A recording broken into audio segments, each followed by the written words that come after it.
Hello, ladies and gentlemen. It's our chess show on Pod TV. And my guest today is Jim Eid from Eid Foundation with very interesting material. Welcome to the show, Jim. Thank you for having me, Sasha. Okay, let's hit it right away. Okay.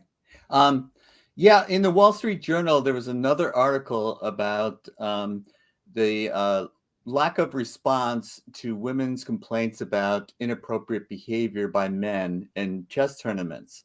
And I've shared the link. I think we can put that up. Let's see. Jim, are you talking about inappropriate behaviors that men are winning too many games against women or something else? The headline is Chess Platforms Halt Relationships with St. Louis Chess Club.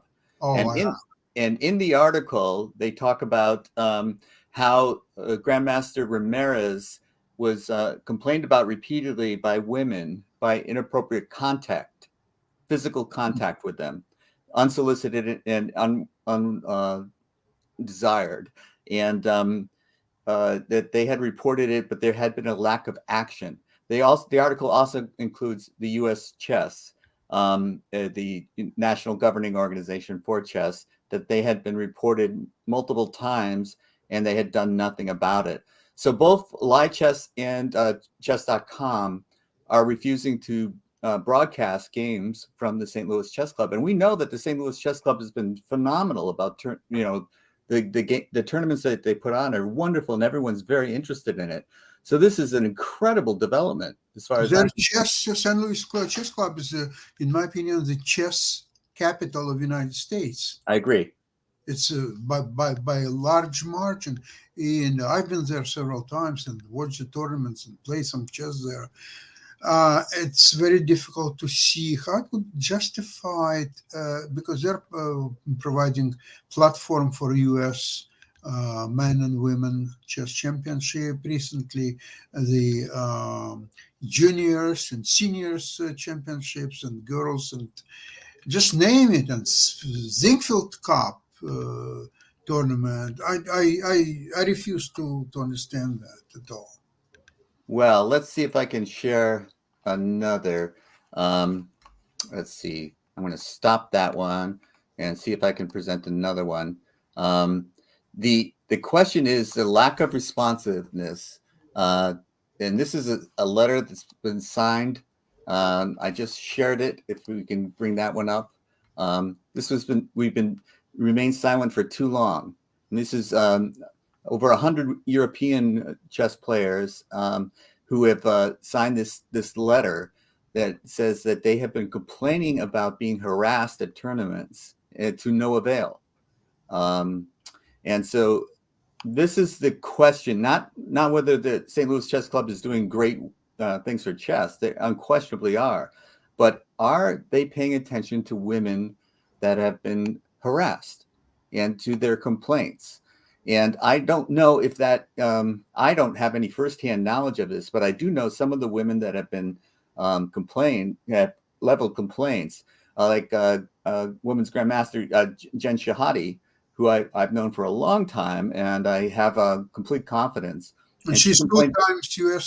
chess champion. Yes, and a very, very strong player, also a great poker player too. Yes.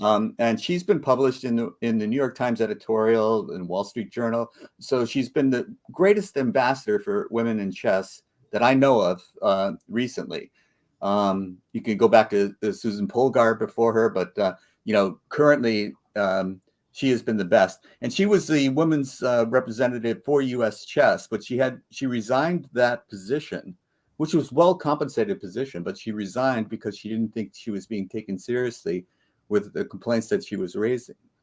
So this is something that chess players, back when I was starting, there were very few women in chess. And as women came in, they were considered to be novelties, and sometimes they were objectified. And it seems like this problem has only accelerated. I was on a show, International Master, do you know what's her last name? Belankaya hosted the show. It was all women except for me, and it was about FIDE. FIDE was having the same problems that U.S. Chess is having, as St. Louis Chess Club is having. Women feeling that they could complain but weren't heard, and nothing was done about it to protect them. And we want to create a safe environment for everyone. This is something that's very important for people to be able to participate in a chess club. Women often complain about walking into a chess club and everybody turning and looking at them, and so it's a barrier to entry. But the more women, the better. I always say that if we increase the base, then the pyramid gets higher at the top. You stronger and stronger women, and we're seeing that. I think people have done excellent jobs about bringing girls in when they're very young, and they become strong, and then they have confidence when they get older, and so they don't care if men treat them differently. But touching or uninvited groping and kissing, that's beyond the pale. You can't have that. It's just totally inappropriate. And when you report it and you don't feel like your report is heard or that any action is taken, this is a giant problem in chess, and we're only scratching the surface. But I can tell you, I went to the U.S. Open, which is part chess tournament and part governance. And the governance portion is the delegates from all over the states collect and have a weekend meeting, but there are workshops prior to the meeting. And so I attended the women's committee workshop, and I raised this issue because, as I said, I've known Jen for a long time, and I wondered, like she's had to resign her position. Come on, who's doing better job of telling people it's okay for women to play chess than her? And she has the recognition, she has authority, so it's not. And she's a well-published author. Her book sells well. So it's like she's reaching people that the U.S. chess has no way of reaching. And how could they have lost her? So I brought it up at the women's committee, but they didn't want to talk about it. How come? I would only speculate as to how come, and I don't think it's appropriate for me to do so. But they really didn't want to touch the issue. Now, there are two executive board members there present, and one I thought was had a very arrogant attitude about it. They banned Grandmaster Ramirez from play, and they released a press release about it, and they said that their investigation included a third party, and that exonerated them. They handled everything perfectly. It was basically the result. But they didn't identify who that third party is, And so immediately I thought that was kind of weak. And the executive board member, one of them, took an exception to that and was very defensive, I thought, and very arrogant in his reaction. It was that they didn't need to say who it was that investigated them. Jim, I think this matter, sorry, it's the same thing with problem with cheating is that there are consequences of any move, whatever the Chess Federation or chess.com doing, they are exposing or potentially exposing themselves to a lawsuit. Yeah. So if this about Ramirez, and he would say that that's not true, it's never happened, and you're punishing me, and I will sue you for $100 million, like everybody's suing now. It's no less than $100 million, right? Because you're already spending money for lawyers, so you might as well be $100 million. So you'll take 50 and go home. So in this environment, and especially in such a litigious society as the United States, that's why probably they're very cautious and very slow, both St. Louis Chess Club and U.S. Chess Federation, to initiate some kind of a strong move. Because you see, unlike it's a court case, when court, the judge says so and so, so now you can appeal his decision, but the decision has been made and it has authority. Now, the decisions by Chess Federation or by St. Louis Chess Club may lack that authority. What do you think? Well, I think you're raising an excellent point. Everyone is afraid of being sued. And that does explain some of the reluctance to react hastily. I totally understand that. And I think that that's a very good thing to keep in mind. When you complain about something, you kind of have this expectation that they're going to do something right away. But, if you've ever been sued or been in a company that has been sued, you got to be cautious. You got to make sure you're crossing all the T's and dotting all the I's. And so that's a very valid point. And I will say that the vice president of U.S. Chess was also the president at the Women's Committee meeting. And he told me all the steps that U.S. Chess have taken. So he was he addressed the issue, and I was really appreciative. His name is Ken Pryor. Really appreciated what he told me. And they've taken a lot of action, including at the national events. Before every round, they announce the safety guidelines. They include a hotline that they call if you have something to report. Now, whether it's going to be handled in the way that you want it to be handled, that's an open question. But at least they're telling people right at the start of the rounds in these national events, it should be a safe environment. If you don't feel safe, call this number. And I think that's a real positive step. It is. And I think women will appreciate that, or anybody who doesn't feel safe at a tournament will appreciate that. And so I really appreciated the Vice President Kevin Pryor saying that, as opposed to the arrogant attitude I experienced with the other. So this is the kind of thing you got to be sensitive to this. And there's more work to do. Women don't want to complain, first off, because they don't think anything will be done. And second off, they will be targeted. People will say they will find out that they complained. And all of the person who's accused, all of their friends will then shun them or worse, treat them poorly. So they don't want to even open up this can of worms, because their experience will suffer. But this is not the kind of environment that will attract women into chess. And we had this attitude of chess as a gentleman's game. Even when we were mostly men, we were respectful. That was the attitude I had. We were encouraging women to participate. We wanted to make them feel welcome. But there is a percentage of males who are still in a kind of like a Stone Age or kind of thinking that they're there for their own amusement, rather than as a fellow chess player, as someone who would delight in the game of chess. And I think that we are we're decades behind society at large in taking these things seriously as a community in chess, but we're making some strides, and I appreciate what U.S. Chess is doing now. And Jim, are you suggesting that there are more predators in men's chess communities than in the general community? no, I'm not suggesting that. I could only speculate as to that, and I don't have any data to back it up. But I do say that there is a percentage of them that are. I think actually that's probably the case. You know why? Because chess. We're aggressive. Yes.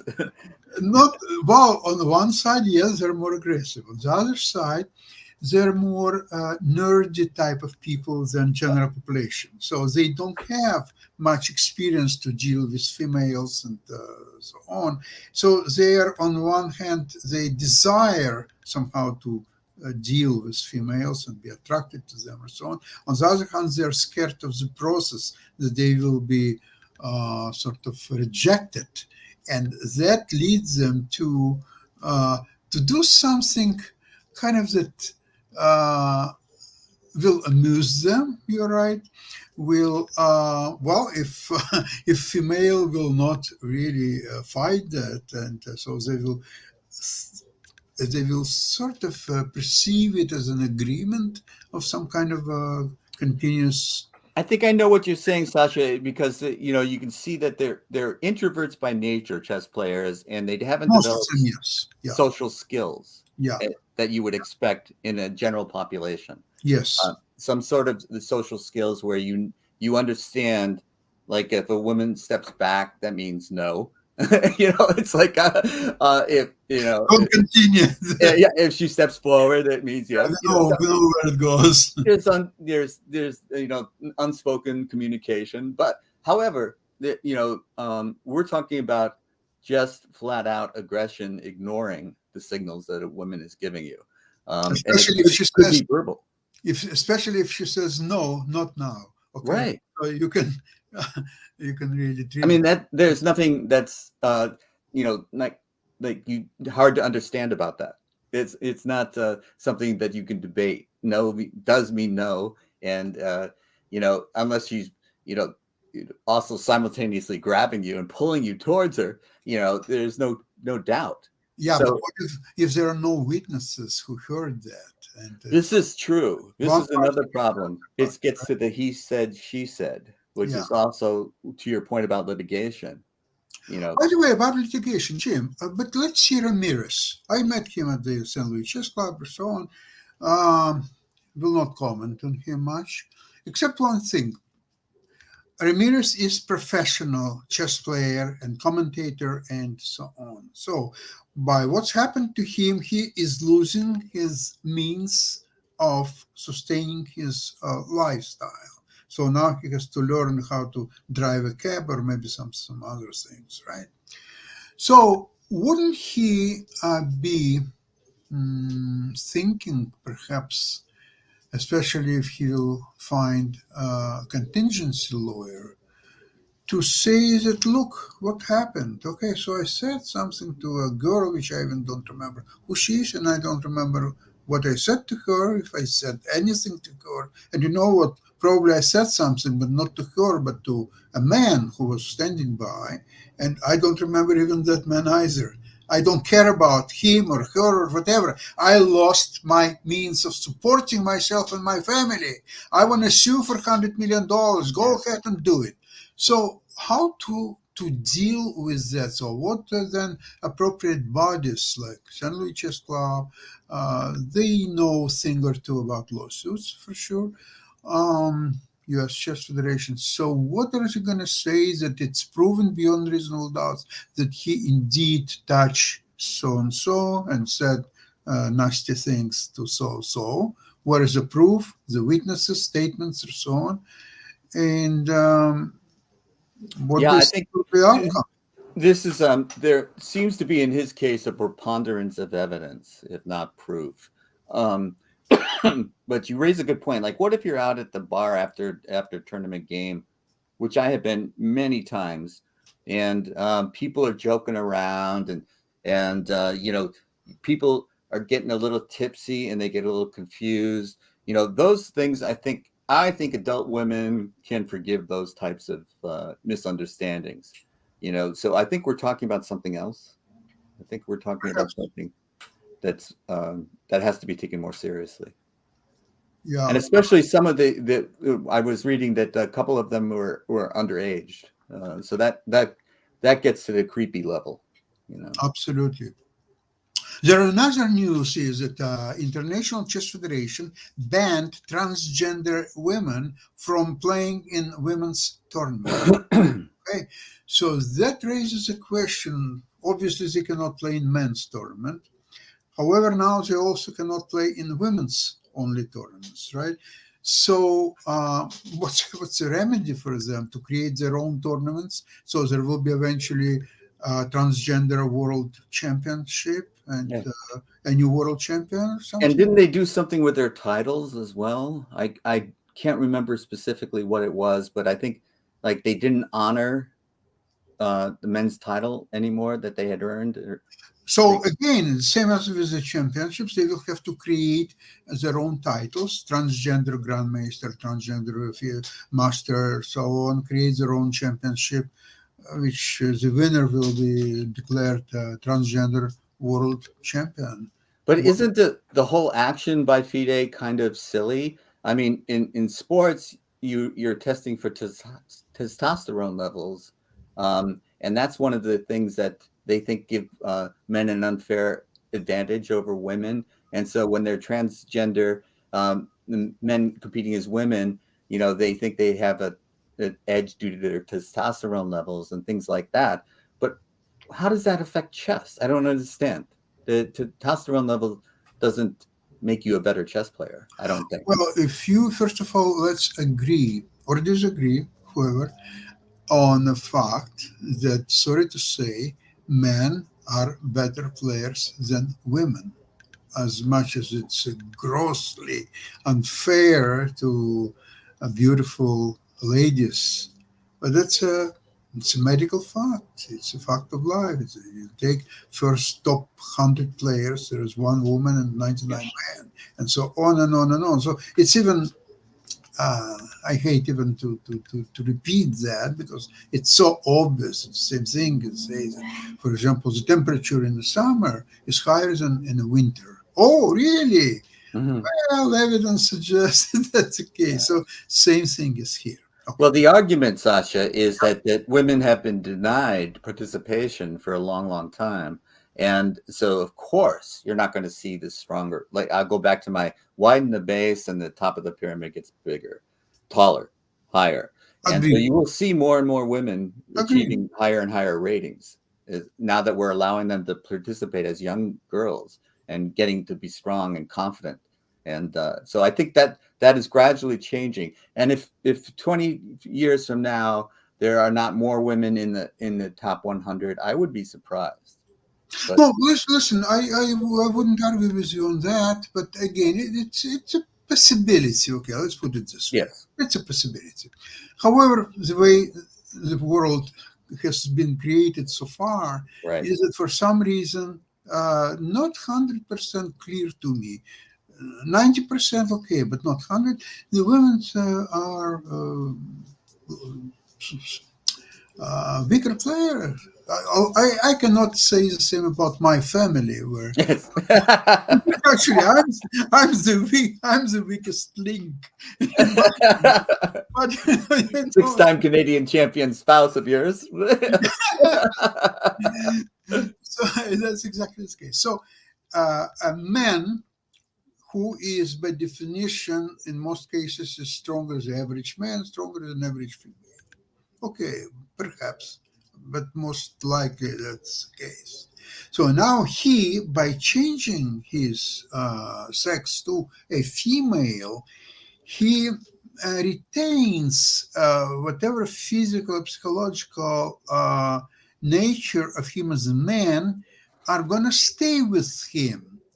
And therefore, he will be stronger than most of female participants, Yeah. provided that he is not a moron and he knows a little bit how to play chess. Yeah, but are we suggesting that someone would undergo a sex change in order to win a chess tournament or title?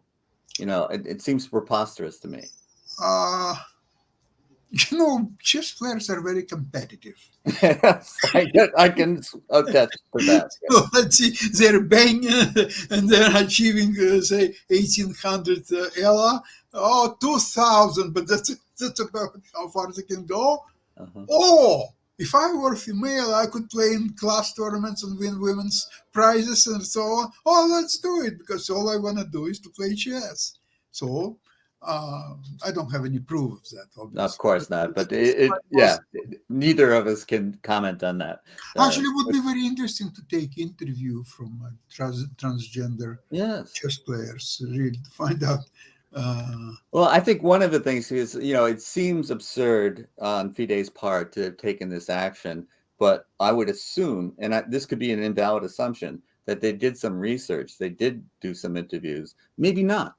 But I would love to get the players, because my perspective has always been players first. Go to the players, find out, and did they do that?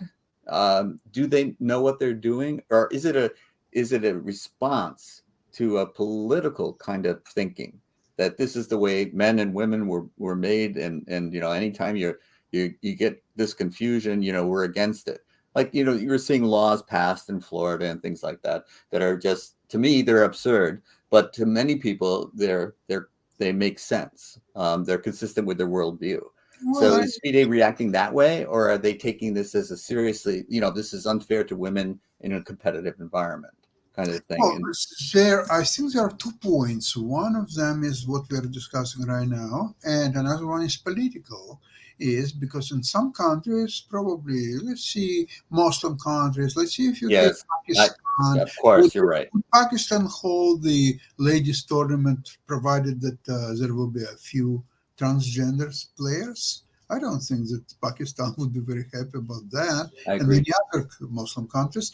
Now, even I'd say a lot of Eastern European countries would not be too crazy about these tournaments.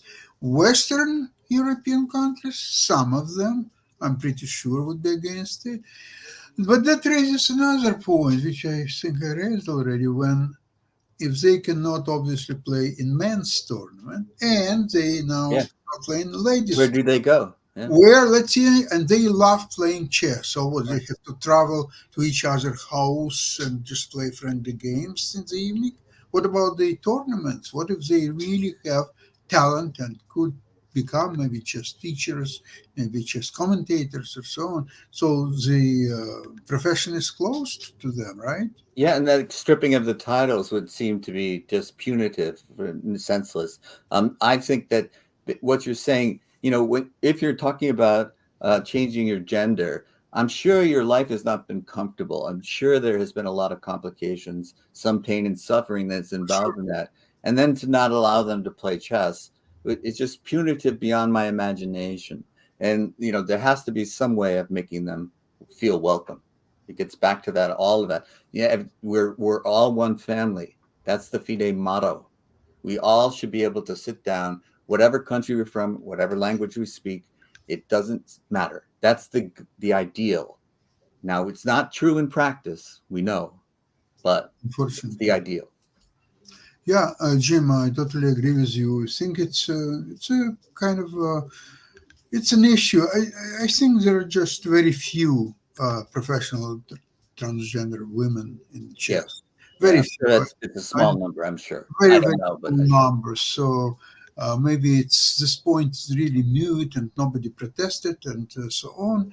I think they're reacting to a lot of ladies concerned that what if transgenders are allowed to play and they're coming from, let's see, there was a man, let's see his rating, say 2400, and for some reason one or another he just was not happy with his life and he became a transgender ladies. And now she's playing in a chess tournament with 2400 rating. She can go far. Now, if we're going to be 2500, it's even more so. Forget about 2600 and 2700, or Magnus Carlsen himself is 2850. So we'll not go that far. Well, I'll give you this one example in my personal experience. There was Sure. a standardized test when we were in school, and I scored in the 99 percentile in everything but mechanical aptitude, and I scored very low in mechanical aptitude, and I was taken aback. And then this girl sitting next to me scored much higher, and I was like, I couldn't understand it. And it turns out that this standardized test was graded differently in mechanical aptitude for women than it was for men. Really? And I was outraged. Of course, I was in junior high at the time, but I was outraged. How could you treat us differently like this? Because I had no idea if I was more mechanically able than she, based on our scores, because they were graded differently. So I was compared to other men, and compared to other men, I wasn't so good.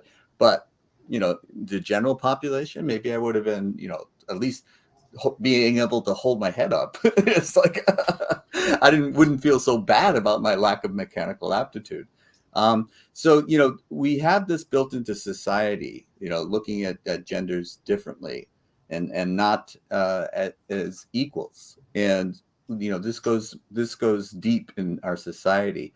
And when we can treat people equally, it's questionable because right now, as you point out, the sheer numbers of men being stronger preclude women from competing for certain titles. Like we have an open U.S. championship. It's an invitation based on rating. Women Okay. can't qualify for it, so we No. have a women's championship. Yes. That's not ideal, but it's the way it is right now. Hopefully in the future we could just have one U.S. championship, but that might be a long way off. And right now we make accommodations, and I so remember many years ago when we just came to Canada, it was 1975. The Canada would send two teams to Olympiads. One is men's team, another one is women's team. yes, So when now started to play and won a couple of championships or so on, they've changed, and there were no, I wouldn't say danger, but the possibility that Nava actually could make men's team. But it's a men's team, so she wouldn't be able to play because she's not a man. Yeah. So they changed the men's team to national team Yes.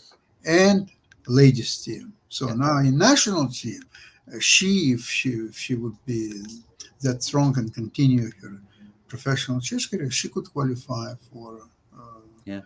national team, but not men's team. Right? So And the Polgars were the same way. The Hungarian Federation gave them a lot of static about participating in yeah, Judith was not only she was playing on the first board of Yeah. national team, and I think Yeah. she was the captain of the team many times. Yeah, well, we are living in very interesting times, Jimmy. Yes. I think we will continue our discussion next week. In the meantime, let's follow with World Cup. The Carlsen Yes. is formidable. He's playing probably one of the best chess of his life and very convincingly wins.